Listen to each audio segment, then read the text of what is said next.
की माला लगाएगी अपने जन्मदिन पर अनु को गले से और देखकर उठ जाएंगे मीरा के होश और कहेगी कि तुम्हारी लाई हुई ये साड़ी मुझे बहुत पसंद आई। आपको बता दें कि भाई अब यहाँ पर कोई दूसरी ही साड़ी लेकर पहुँच जाने वाली है अनु और कहने वाली है कि मैम ये साड़ी मैंने सिर्फ यहाँ पर 2 घंटे के अंदर सजाई है। मैंने एक साड़ी सजाई थी जो गलती से गायब हो गई, मुझे नहीं पता चला, लेकिन मैंने आपके लिए ये एक नई साड़ी सजाई है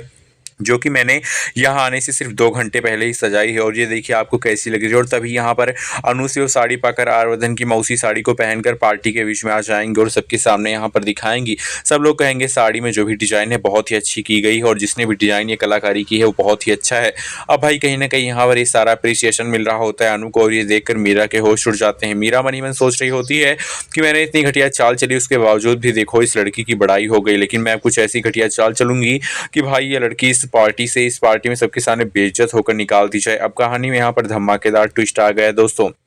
क्योंकि अब यहाँ पर मीरा जो है एक ऐसी चाल चलने वाली है जिससे यहाँ पर अनु के ऊपर इल्जाम लग जाए। जी हाँ, अनु को यहाँ पर सारी जिम्मेदारी मिली है खाना बनवाने की और यहाँ पर पार्टी की सारी इंतजामात करने की और यहाँ पर कुछ ऐसा करने वाली है अनु या मीरा कि भाई अनु के ऊपर बहुत बड़ा इल्जाम लगे। अब यहाँ पर मीरा जो है खाने में कुछ घटिया मिला देने वाली है और यहाँ पर सबके सामने ऐसा दिखावा करने वाली है कि अनु के ऊपर सारी जिम्मेदारी थी और अनु ने जानबूझ कर ऐसा किया है ताकि यहाँ पर आर्यवर्धन की माँ की जो पार्टी है बर्थडे पार्टी और यहाँ पर जो राजनंदिनी ग्रुप्स ऑफ कंपनी की जो एनिवर्सरी है वो सारी बर्बाद हो जाए। और मीरा की ये चाल कहीं ना कहीं यहाँ पर कामयाब भी हो जाएगी और अनु के ऊपर इल्जाम लगाए जाएंगे, अनु को पुलिस जेल लेकर जाएगी। लेकिन ये सब होगा कब, जब मीरा यहाँ पर चाल चल होगी। इससे पहले हम आपको बताते हैं कि भाई यहाँ पर पार्टी में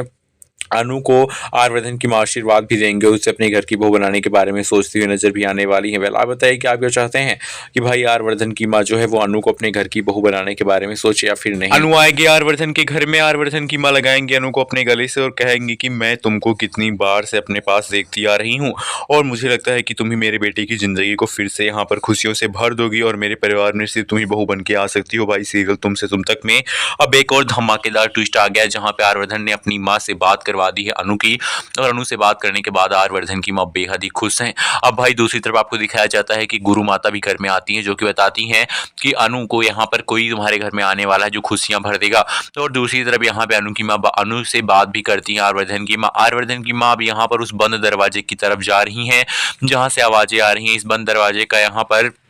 राज तब खुलेगा जब अनु शादी करके आर्यवर्धन की घर में दुल्हन बन के आर्यवर्धन की आएगी, तब उस दरवाजे के पीछे का राज सबके सामने आएगा और दरवाजे के पीछे का राज बहुत ही भयंकर है जिसे देखकर यहाँ पर होश उड़ जाएंगे अनु के और पूरे घर वालों के, जिसको आर्यवर्धन ने छिपाकर कई सालों से 20 सालों से उस दरवाजे के पीछे रखा हुआ है। आखिरकार उस राज का खुलासा अनु की शादी के बाद होने वाला है।